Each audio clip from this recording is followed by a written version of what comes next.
Hey, we are live again, and I'm very excited. I'm here with Tiffani Bova.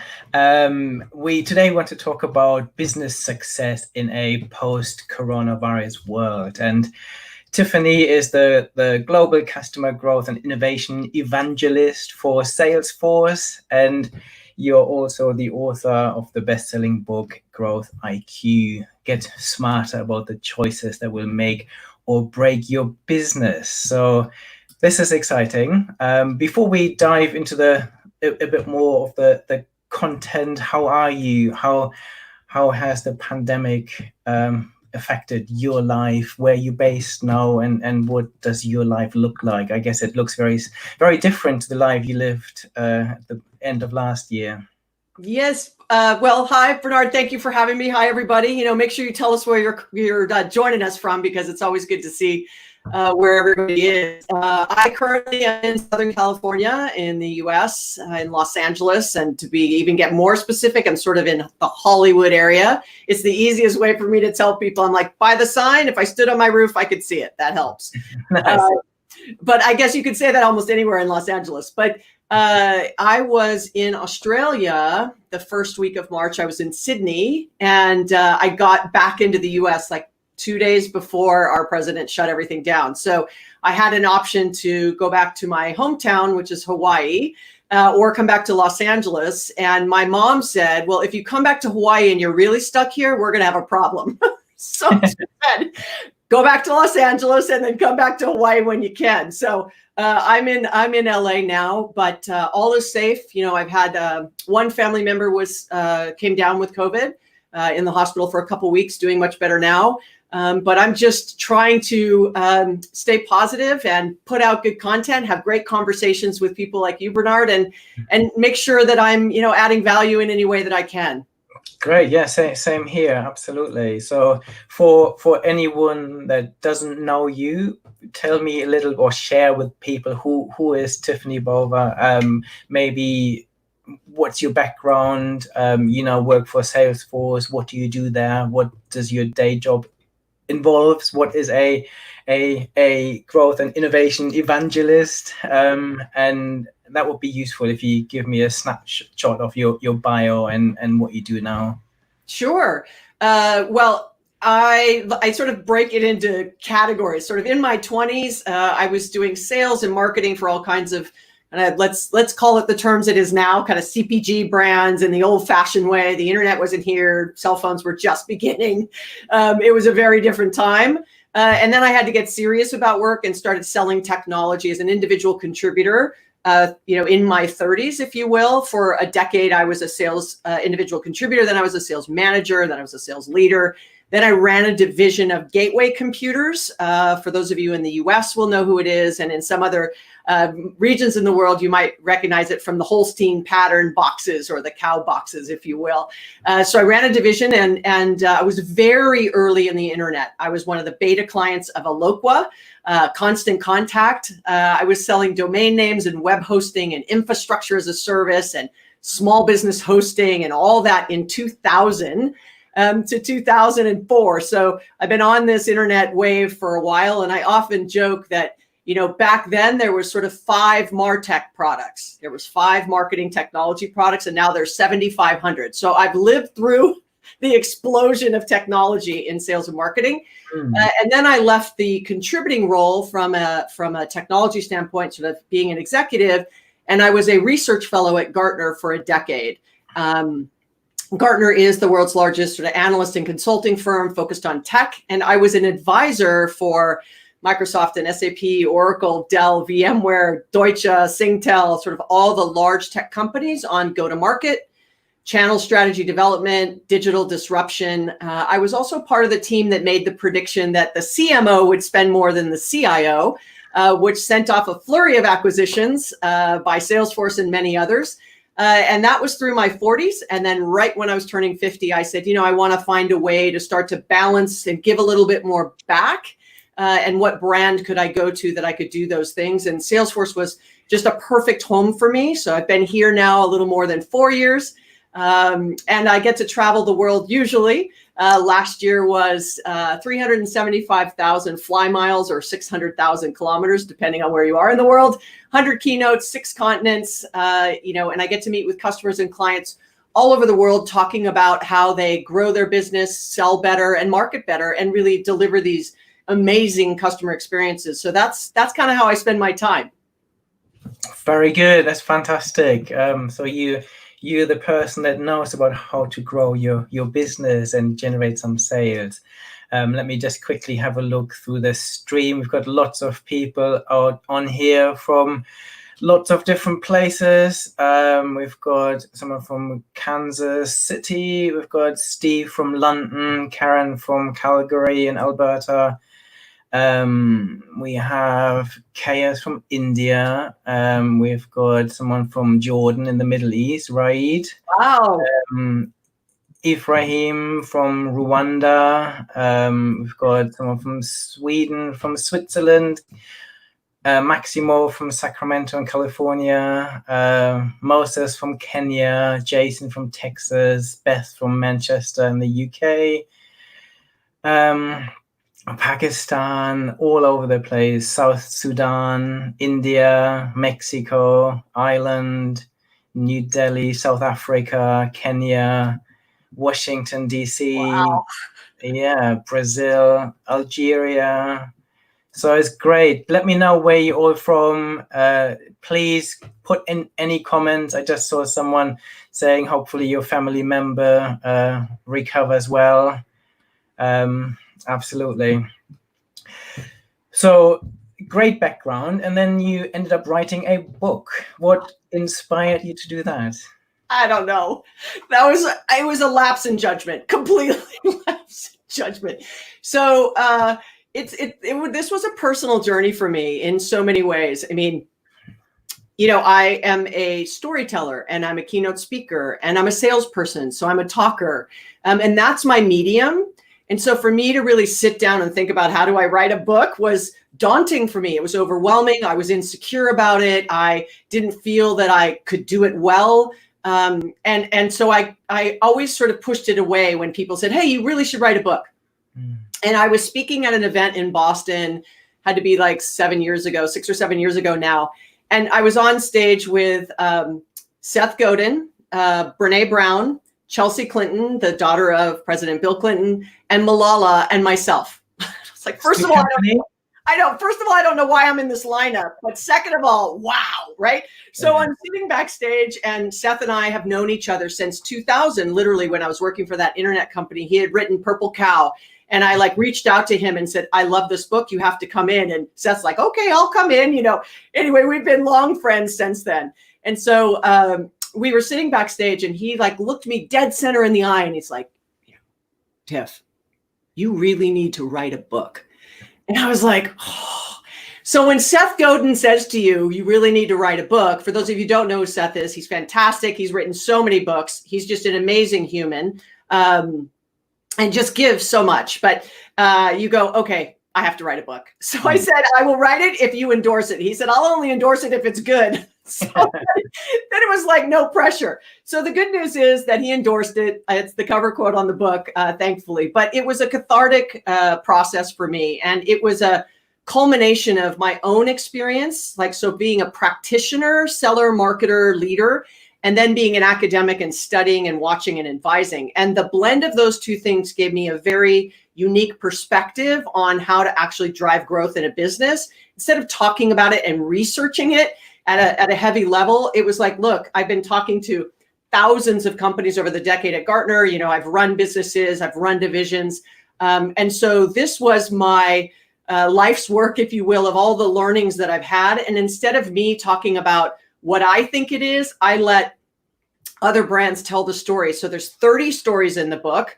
And that was my way of sort of sharing what I'd learned over time. And now that it's done, I'm glad it's done. But now it's in 7 languages around the world. It's in Korean and Spanish, Portuguese, Polish, Vietnamese, Chinese, simple Chinese, Mandarin, and obviously English. But so now I feel like it's the tapestry that has made it around the world of Growth IQ.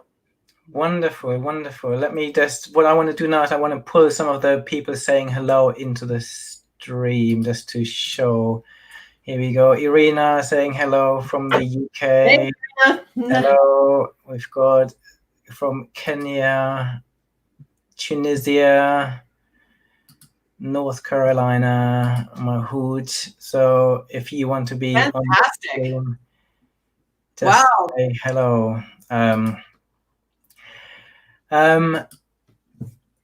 Okay, so growth IQ. You talk about 10 paths to. This is what it looks like. Exactly. So this is the US version, but I've got the other ones back there if we have to, like, we have to show them in the other languages. So maybe you can summarize for me what the different growth paths are. So explain and maybe summarize to the audience how they can tackle business growth and the 10 paths you outline in the book. Yeah, I want to be really clear. When I started thinking about what do I want to write, I did not want to reinvent the wheel. And what I mean by that is I didn't want to try to recreate new ways of thinking about growth. There's been so much written in the business community about how businesses should, I want to launch a new product. I want to sell more to my existing customers. I want to sell to new customers. I want to launch new products to all those kinds of things.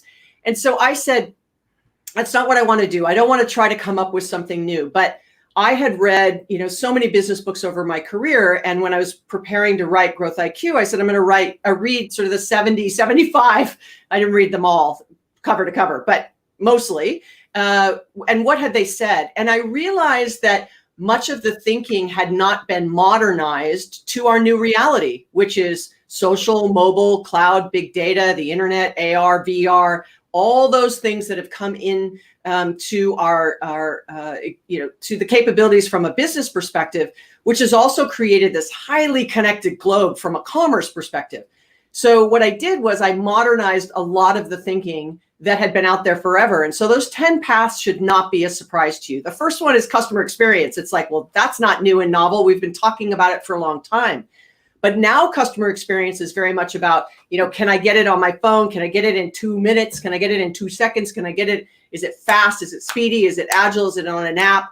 That had changed the game. So experience now is so different. So talking about it in this new modern way, instead of just saying, deliver a good customer service call when they call into your call center. Well, now it might be chat, might be a text, might be on social media. It might be a bot. There's so many things that go into that. So it was my way of saying I wanted to modernize what other people had already said about growth. And those 10 paths were chosen very specifically to be familiar to people, not something they hadn't heard of or hadn't tried. And now looking at it with this new lens was my goal.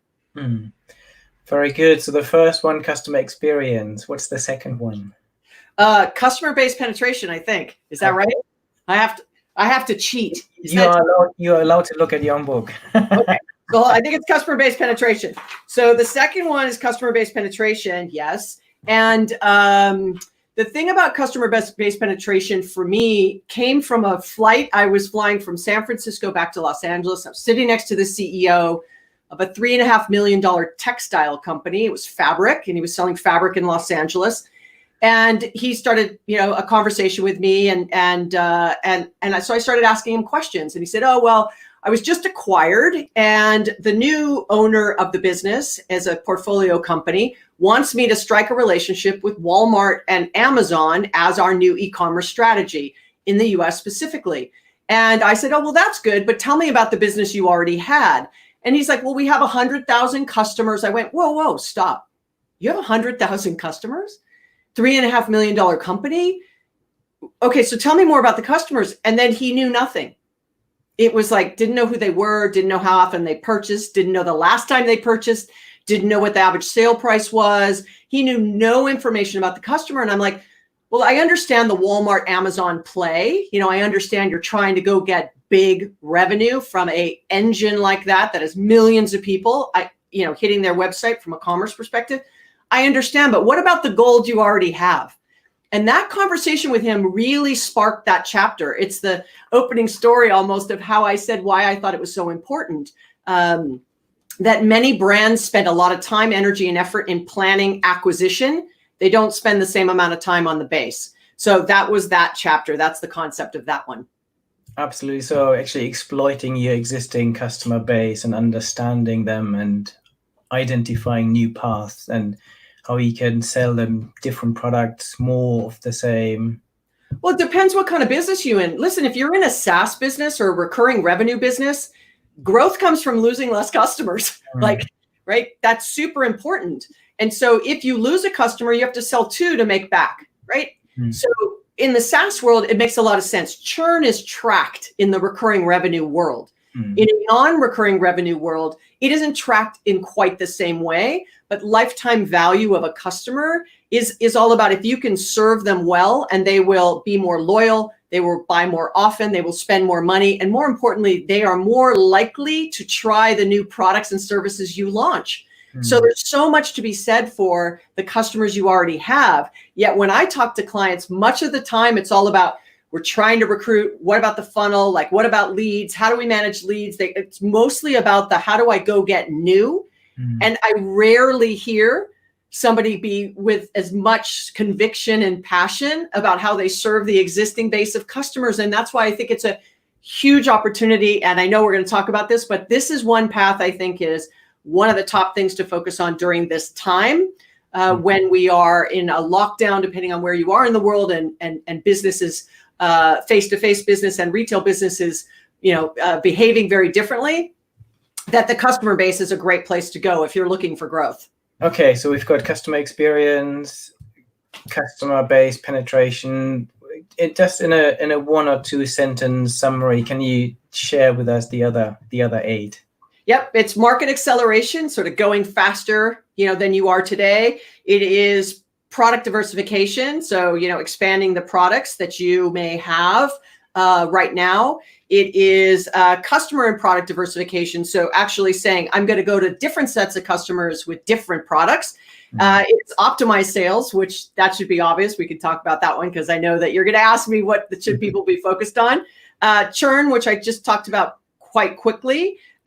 Partnerships is one that I'm also seeing really accelerate, working with other companies and brands where the power of 1 and 1 is 3 instead of you sort of standing alone.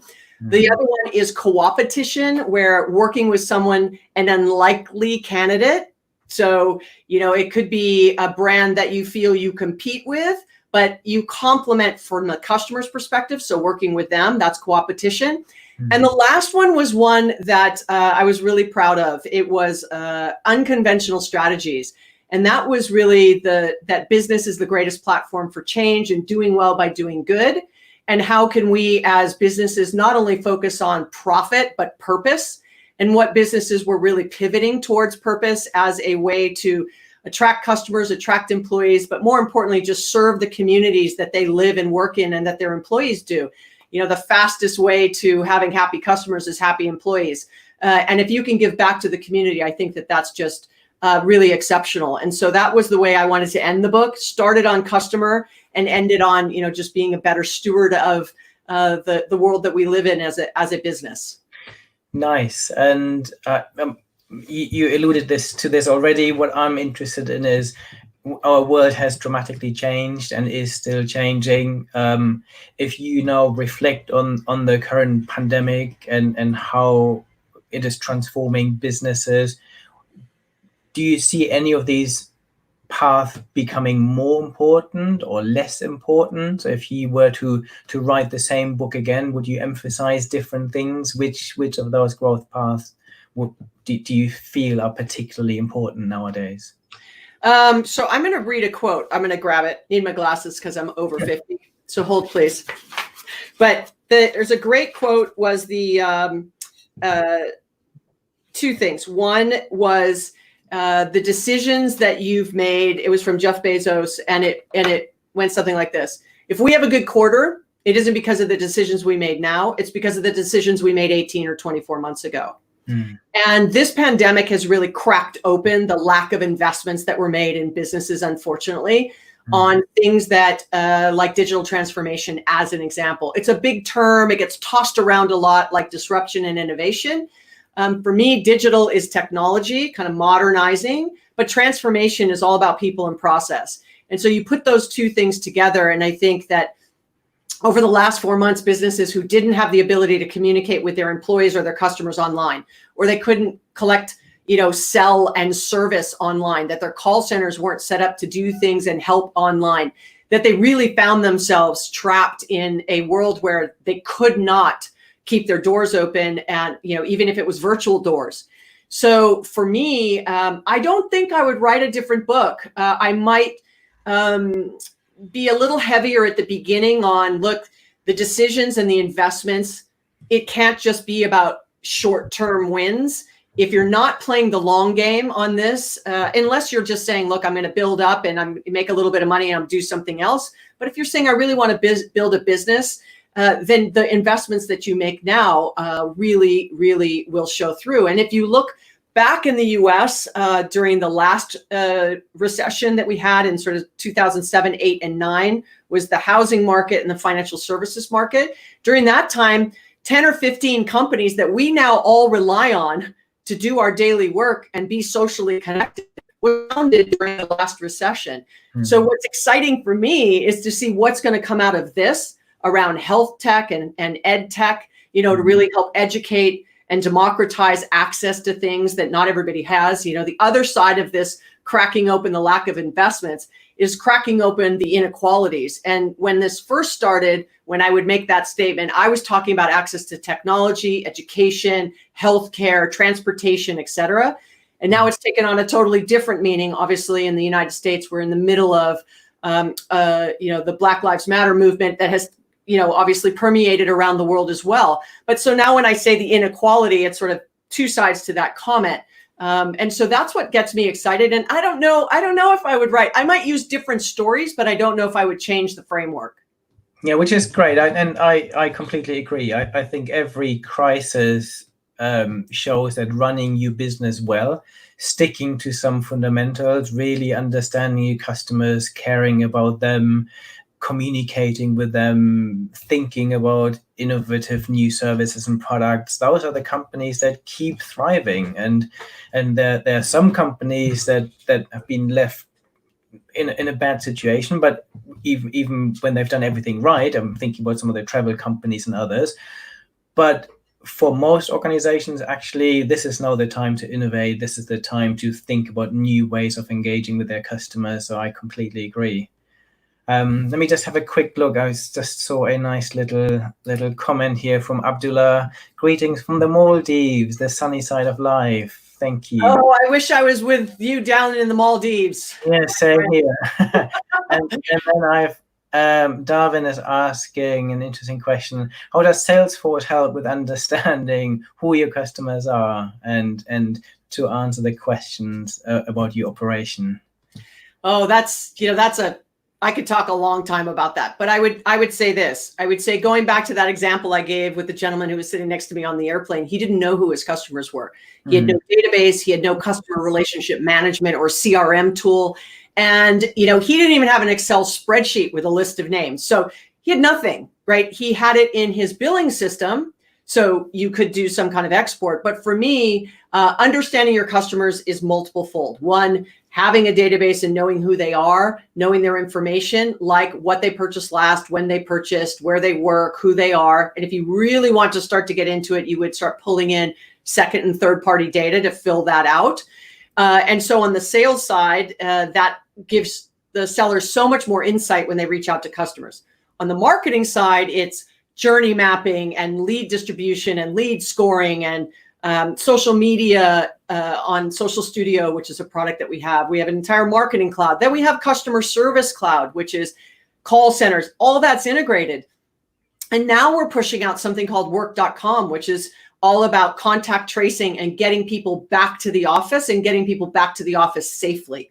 And how you do that. And so we're really trying to make sure that we're serving customers and making sure that they can not only work with the employees that are now working from anywhere, because this is not just working from home, this is working from anywhere. And That's one piece of it, but it's also serving and engaging with your clients from anywhere.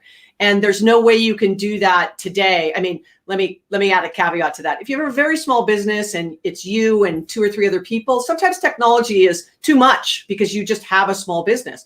But if you're looking to scale and grow, very difficult to do without having some kind of technology that's going to capture and manage your customer relationships from a sales, marketing, and service perspective. Very good. You said that you traveled the world and spoke to lots of different executives and companies from all over the world. There's a question here from May saying, what about different cultures and different continents and countries? Do you see a difference in how business growth is addressed and how you should find your right path depending on what culture you're in and what country? Any views on that? Yes, and I will tell you that that was a big learning journey for me. As an American speaker who was traveling internationally, and I had a point of view. I'm going to say this with a smile on my face, with a very American point of view, and you all can take that as however you'd like. But at a very American point of view. So when I would travel, I would use isms that are very American.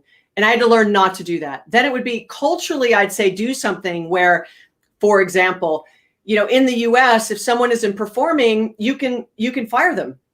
In some countries, you can't do that. So when I'd go up there and go, look, like, this is the way you have to drive, they're like, well, we don't fire people here. It's like, oh, so I had to really, really work on learning what are the cultural differences, what are the business differences, so that I could be very mindful on how I would advise customers. So that is a great question, because for many brands, they take whatever they are as their home country and culture and just try to, lift and put it into another country or culture, and it doesn't always work. And you can see it played out all over the world.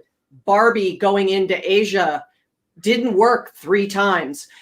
Amazon going, so it didn't work. Nike going, and then Red Bull from Europe coming. So you watch it sort of happen. And so I would say that a lot of it is in language, a lot of it is in tone. But I would say where I see the biggest impact is some parts of the world, the culture is very face-to-face and very relationship. I'm just going to pick the Spaniards. Like, let's go to Barcelona and let's have some wine and some lunch for 3 hours. And we're going to talk about the deal. And, I love going to Spain, right?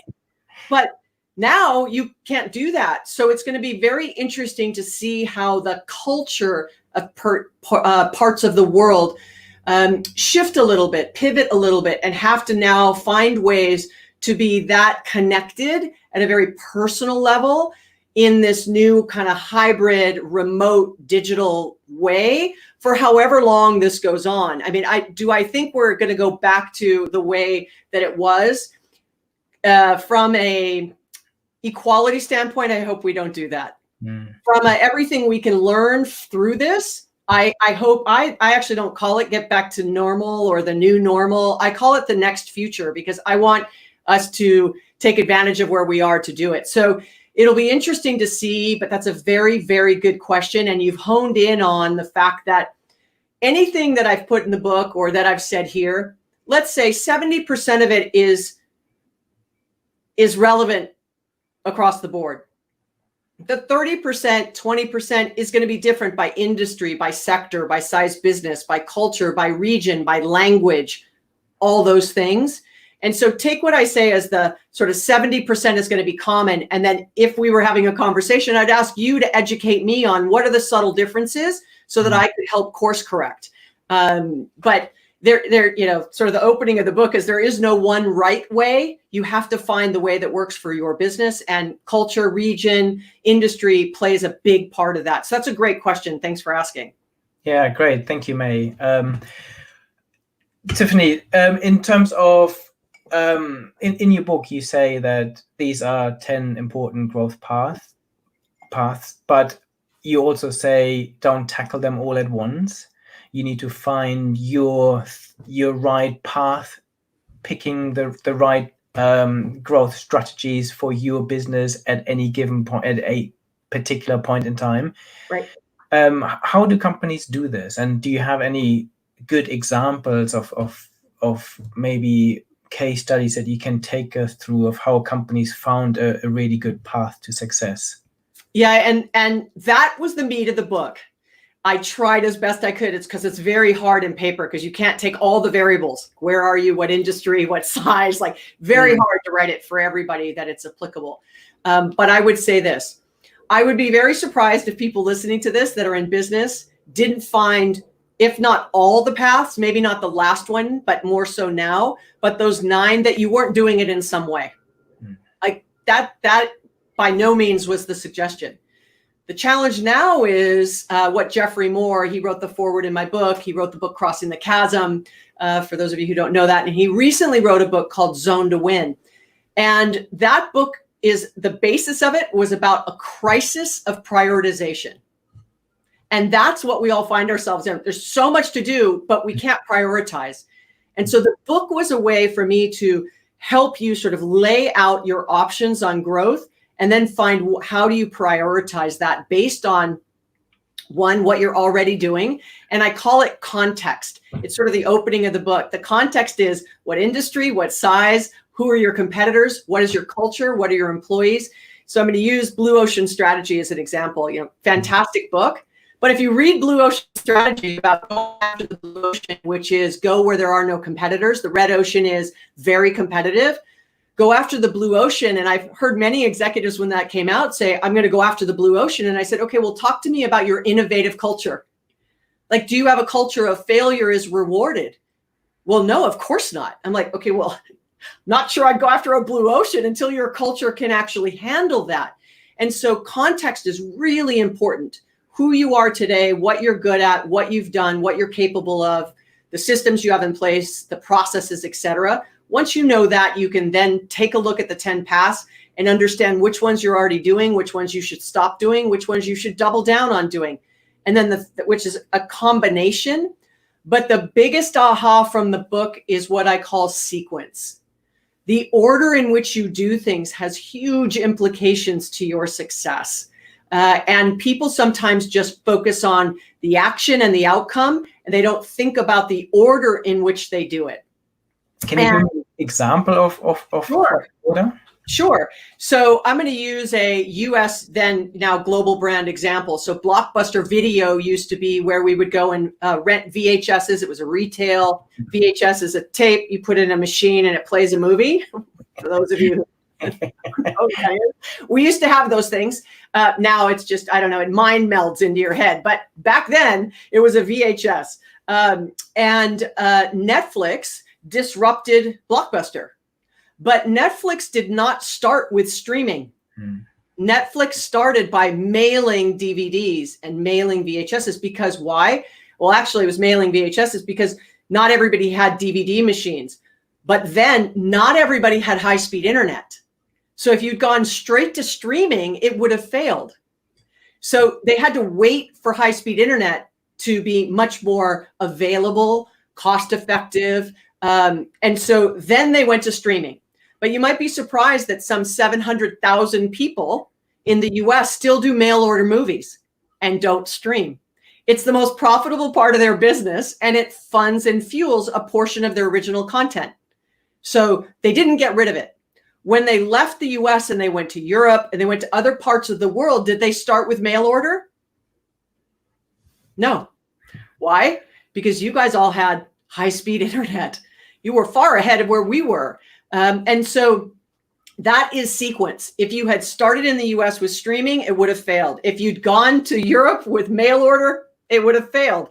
So you have to think about the context of the market, what path you're going to pick, and then the order in which you do it. And those small things have huge implications to your success. Sometimes it is the right idea. You are so spot on, but it's the wrong time. You know, you almost could see now many of the original .com failures have showed back up and been really successful with a new name, right? Because the time is different.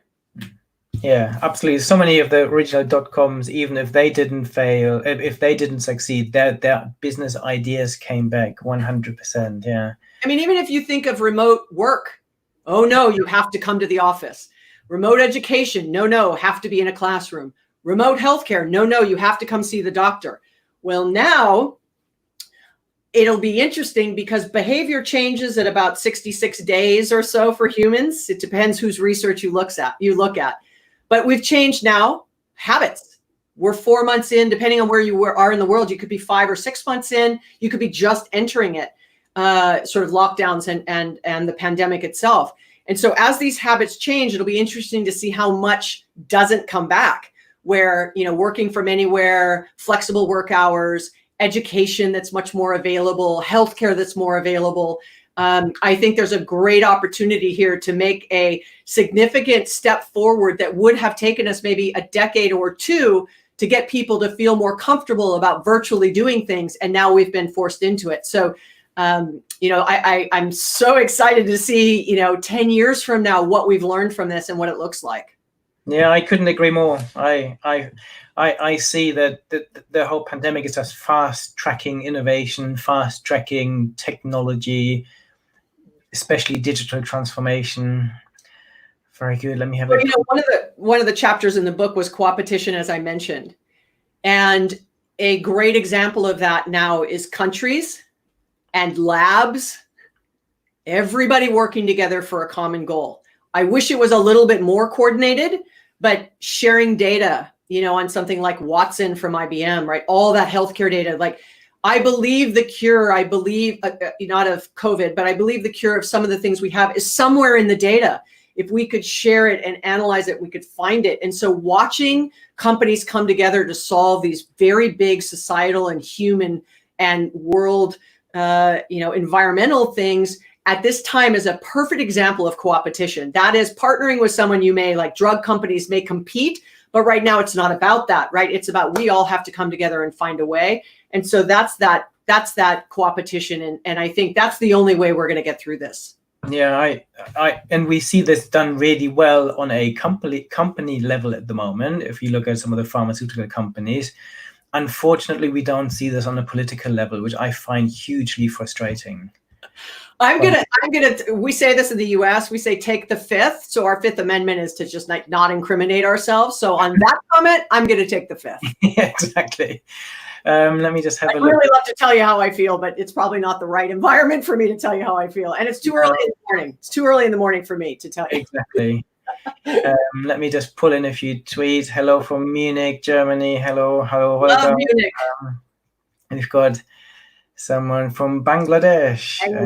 From Casablanca in Morocco. I love Morocco. I love the souks, the smells. Love it. In Lima, in Peru. People are saying good conversation. Someone really loved your next future expression. Yes. So I'll tell you, we did some work here at Salesforce and we broke it down into 3 categories. So, and this has really helped. And I've been sharing this on webinars and things like this I've been doing. And so when Bernard asked me to do this, I don't even think I finished reading it. I replied back, yes, it's very easy for me. But we broke this down into 3 categories. One is stabilize. How do you stabilize your business, the safety of your employees, the safety of your communities? Just kind of stabilize, like take a breath, like let's stabilize. Let's try to come from a place of calm when we're making decisions and not from a place of panic. So the first phase for us was stabilize. The second phase for us was kind of back to the office. And we said back to work, but of course we're all working from home. I feel like I'm working harder, right? But back to the office. The third phase was back to growth. And what we did in those 3 different streams, if you will, was to advise clients to have work groups and people focused on each of those efforts, that not the same person is responsible. So you have somebody about stabilize, because like for us in the US, the curve was going like this, and now we're going in the wrong direction again. So we're almost back to, in some, Los Angeles, we've just re-locked down last night. We're back into stabilize. And so you're going to be coming in and out of these things. So if you can frame up your thinking on, okay, are we in a stabilize mode? Are we kind of back to the office? And what does that look like? Back to work, if you will, and then back to growth. And growth may be, do we start advertising again? Is it the right time to start putting our people back out? And what does that look like? And I was having this conversation the other day with someone around rules of engagement. And what I mean by that is, I had to put some more high-speed internet into my house to do all this stuff. And, the gentleman from the cell phone provider came into my home. Well, when he came in, it was like, what are the rules? Am I supposed to not be here? Do I wear a mask and you wear a mask? Or, do I not come in the room? Do you have to be outside? Like, I didn't know what to do. And there was no clarity of what the company who sent their employee into my home, they never communicated to me on, this is what you need to do to protect our employee. And we also want to protect you as the customer. And that's what I mean by get back to work. It's all those little things about safety, for your employees and their families and all of that. And those are very complicated things. And that's why we made the effort in developing work.com, because it was about how do you actually do that, right? Like that little example, like, a little paper sign on a coffee shop, it does not make you feel like, wear your mask. It is, once again, too early for this conversation. But, ultimately, it's how do we do that in a way? And so my advice to you would be, and this is what I did in the book, is I'm a visual, literal learner.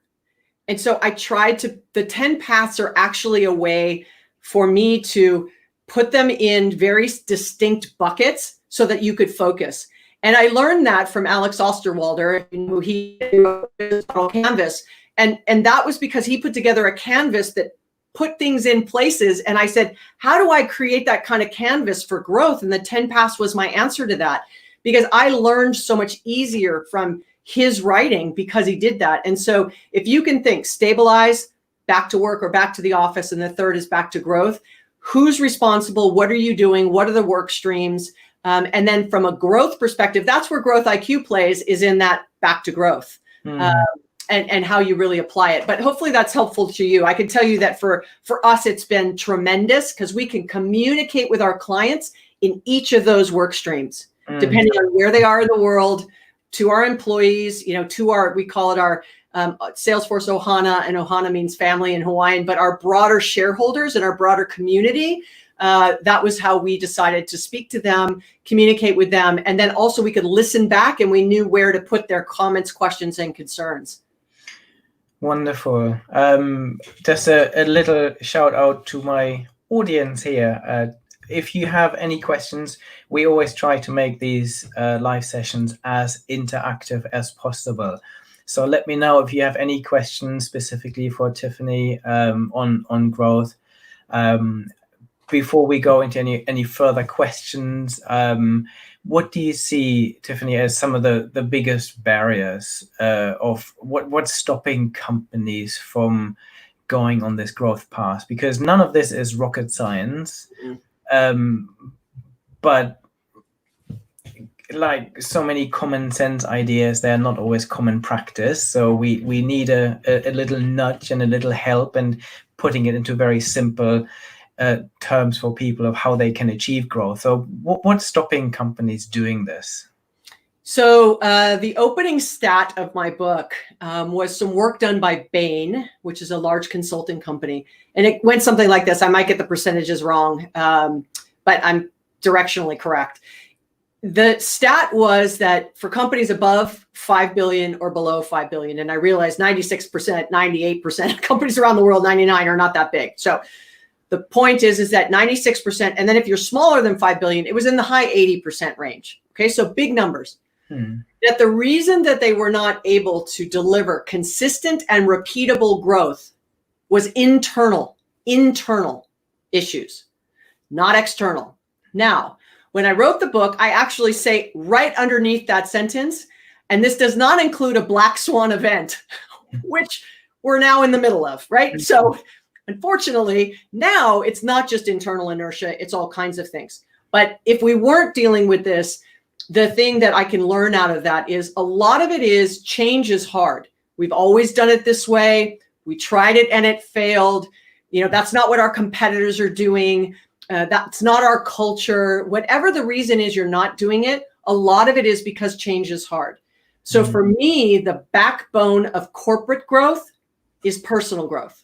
Meaning we have to all get a little uncomfortable or I'm sorry, we have to get a little comfortable with being uncomfortable because this is really, really hard. So we're getting hit now to be, unsure personally, work, health, home. Already we're feeling some pressure. So on the work side, that even compounds it more. So if I can separate the two to answer the question, Bernard, I'd say it usually has to do with internal inertia, that it's either fear of failure or that they've tried it and not done it. And so I would say that this is where you really can take that opportunity to dig deep and say, if you are an entrepreneur or a small business and you could completely reimagine what you look like 12 or 18 months from now, you have an opportunity now to do that. And if you're saying, well, I'm not selling anything, my finances are really tight and tough, I can't make those investments, I get it. And so how can you do that? And that's why the base of customers you have now are so highly important, because those are the ones that you possibly can get revenue from. And then that's where optimizing sales and how you sell and how you communicate and the experience you're delivering to not lose customers is really important right now.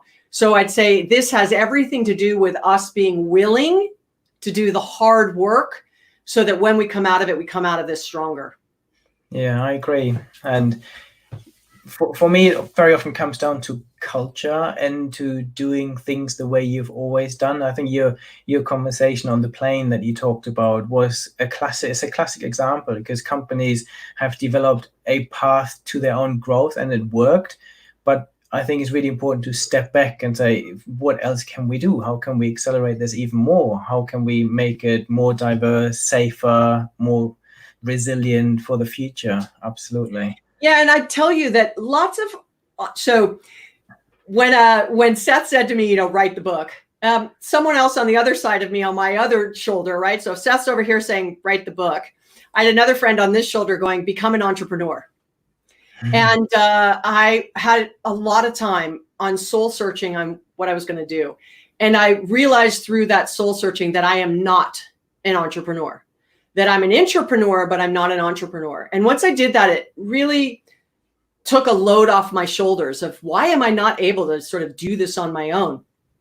And I just thrive better in this sort of environment of working for a company, et cetera. And so I would say to you that if you are an entrepreneur, a lot of that comes from you having a passion for something. And if you're growing, the woman who gave me the advice and had the conversation with me about being an entrepreneur is a shark on Shark Tank Australia. Her name is Naomi Simpson. She's another influencer on LinkedIn. And I would say the conversation we had was she made this one comment to me. I realized I have strengths and I have non-strengths. She does not call them weaknesses. She calls them non-strengths. So now I've totally stolen it from her. But what she did was she's a shark on Shark Tank. She's built a very successful business. She was Ernst & Young's Entrepreneur of the Year in Australia. Like, she's a really good businesswoman. She realized what her non-strengths were and she brought in a CEO. And now she has a partner who does all the things that are her non-strengths, and she's doubled down on what her strengths are. So for those of you listening that are entrepreneurs and you feel like you don't even know where to begin on how to do this, it might be an opportunity for you to say, maybe I need to bring somebody in to help me bring this business to the next level and allow you to focus on what your strengths are. And your strengths may be selling and meeting with customers and talking about the product, or you're an engineer, or whatever it is, whatever your superpowers are, double down there. Whatever your non-strengths are, partner to do it, hire someone to help you. That might help you get out of it. Now, if you're in the mid-size or enterprise level, this is a different conversation. But, most of us are, or most of the companies I advise, right, they're small. And when I talk to them about things like this, they're like, we have 10 or 15 people. I don't have 10 people to focus on this and this and this. Like, I have 10 people total. So I get it. The small businesses are the heartbeats of communities around the world, especially with this wonderful tapestry of people who have joined us today. So, I can only say that that's where, really dig deep in yourself and say, what are my superpowers? What are my strengths? How do I keep doing that? And then how do I get some help on the things that I might not be so good at? And strategy might be one of them. Strategy might not be your thing, and that's okay. You can listen to Bernard. There's so many ways that you can get it. You can hire a coach. an executive coach. You can take an online class, whatever will help you reskill yourself for our next future. I think this is the time to do it. Absolutely. There's another question here. Someone saying, how will customer behavior change following this pandemic? Yeah. Any views on that? Yeah, and that's why I made the comment that, depending on whose research you look at, whether it's 60 days or 120 days, the behaviors change. And so now for sure, people are much more comfortable online, ordering online, shopping online, having things delivered to their home, maybe not even going to restaurants and having food delivered. I mean, the grocery delivery business has exploded because everyone wants to have it where they know I like going to the grocery store. So those kinds of consumer behaviors. The real question here for my consumer buying behavior question, which is it Janankor? I'm sorry if I completely ruined that. I apologize. But I appreciate the question either way. But I would say that the thing that's interesting in this question is how will B2B buying behaviors change because of this pandemic? Because now B2B buyers are consumers. Now we've been consumers for 4 months or 5 months, pretty much all day, every day, doing our business work from home. And so I feel like I have been saying now for almost 7 or 8 years that the lines between B2B and B2C were blurring. And I had been calling it, and I called it in the book, B2E, which is business to everything, everyone, and every experience, kind of everywhere. And I feel like we're right in the middle of that. And so the consumer buying behaviors will drastically shift to online, where they're okay with having relationships with brands. Going back to my Spanish example, I hope you guys never lose your long lunches ever, right? But they may say that I now want to do things and I'm okay with doing things both virtually and the other way. And so I feel like the B2B world will be far greater impact on how they work with customers than the B2C, because the B2C has been on this journey for a while. And we just did some research, which I'll share with you, and you can go grab it on your own. But if you go to salesforce.com/research, there's State of Marketing, which just came out 3 weeks ago, which is done regionally, 7 regions around the world, 7,000 people talking about that very question. We have State of Sales, we have State of Customer Service. Those 3, and then the 4th, Connected Customer. Those 4 reports, free for you to download. They're PDFs, really comprehensive, very, very good. Talks about how behaviors are changing, expectations are changing, experience levels, industry size, and region. Really, really fascinating to see how the B2B expectations have increased at a faster rate than the B2C expectations. Yeah, and I would, again, completely agree with that. Even before the pandemic, you could very clearly see a trend towards more online sales, to more digital service delivery. But what was once a 10-year trajectory has just been compressed into 12 months. So businesses have to absolutely rethink their delivery. Yeah, my piece of advice there, if you're looking for answers to it, it is talk to your customers.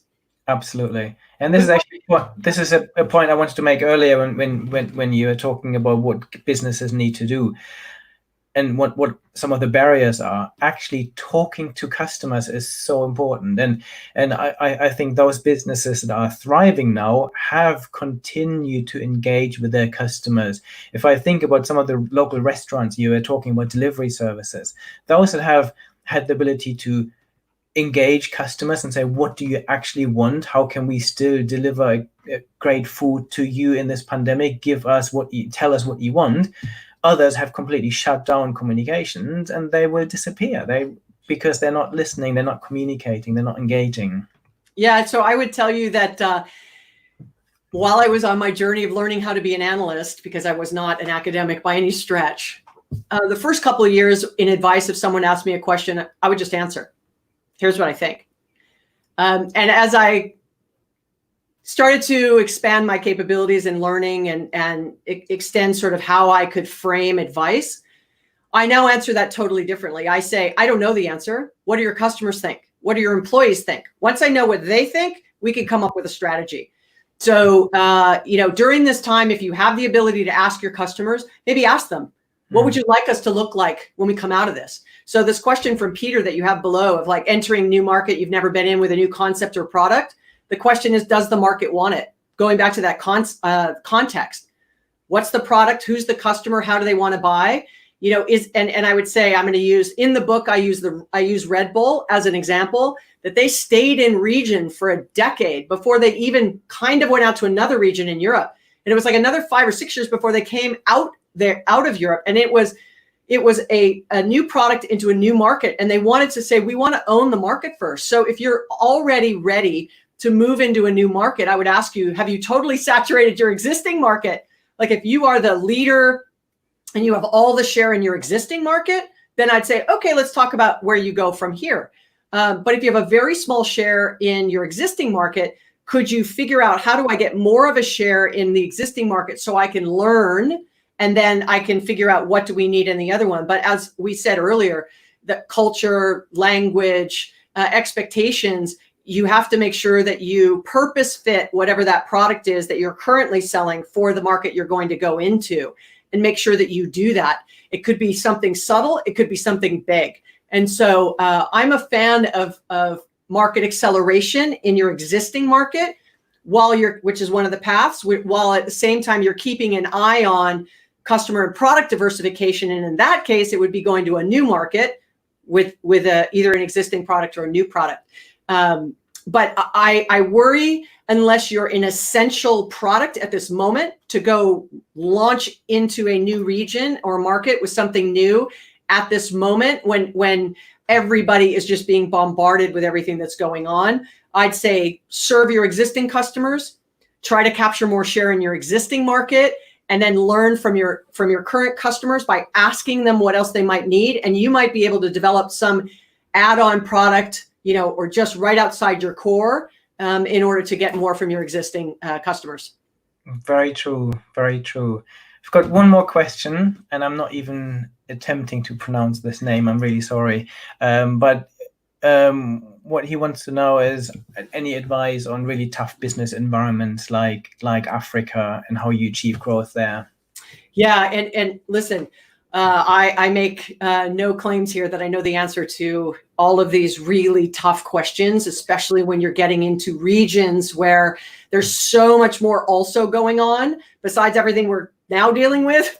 And so I would say this, depending on what you're selling, depending on what your business is, there is huge need in that region specifically to help digitally transform itself and give itself access to what it needs. I remember writing a report almost 10 years ago now in Africa about the region trying to get, bandwidth and banking the unbanked and allowing them to get loans and microloans. And how do you do that? And in one of the chapters in Doing Well by Doing Good, I actually showcase a microloan company in Africa and how they were able to solve those problems for their community. And so ultimately, I would say to you, like, what are the needs? What are the needs that you have? And it may be in the short term, completely ignoring what your business is and trying to help in the needs that are the now. And then maybe it's something that blends itself. But there's so many subtle regional challenges and opportunities that I'd hate to just blanket give you an answer outside of, I'd say, watch the context, what's going on, what's your product, and how you can really add value to your communities is just an opportunity, I think, especially in that region, to really do at this time. Very good. So to wrap this up then, because I could now carry on for hours. This has been... We just keep going. I got nowhere to be. Where do you have to be somewhere to be? We're just going to keep going.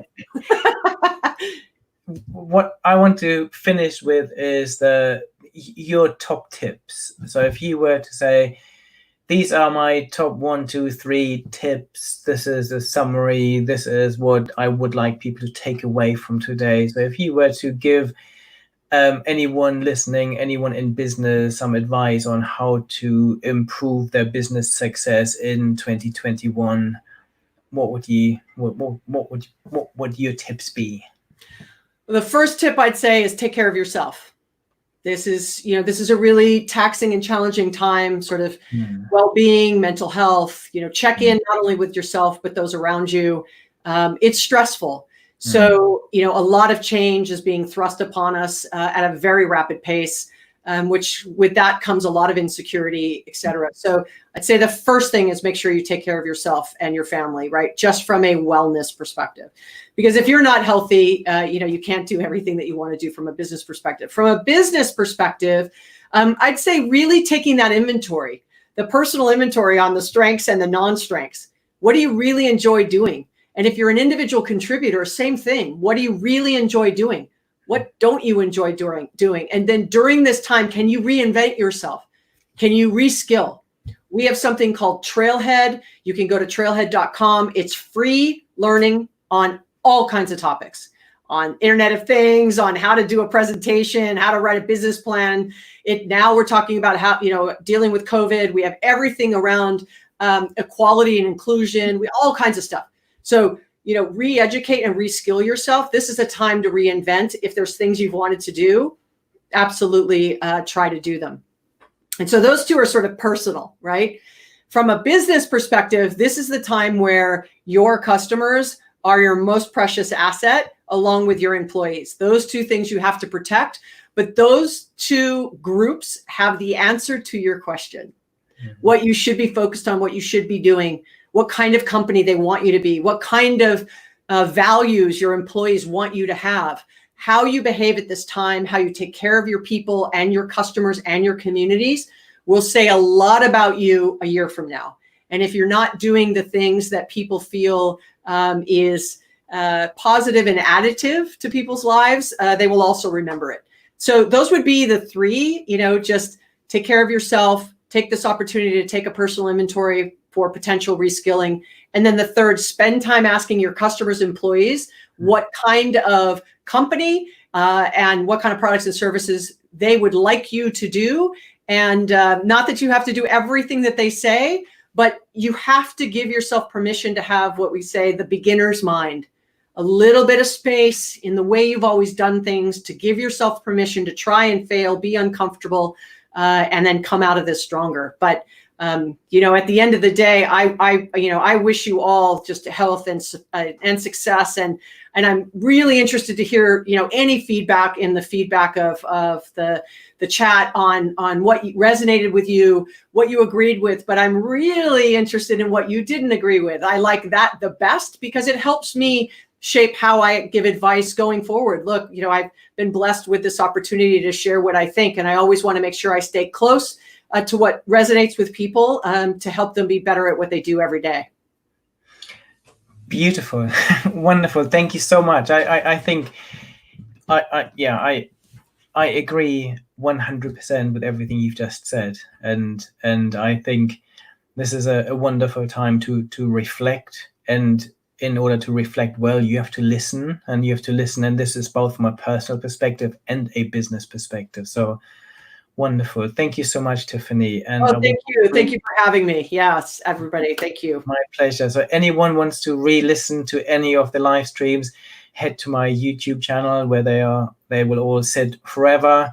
And as Tiffani said, any comment, any questions, please put them into the comment.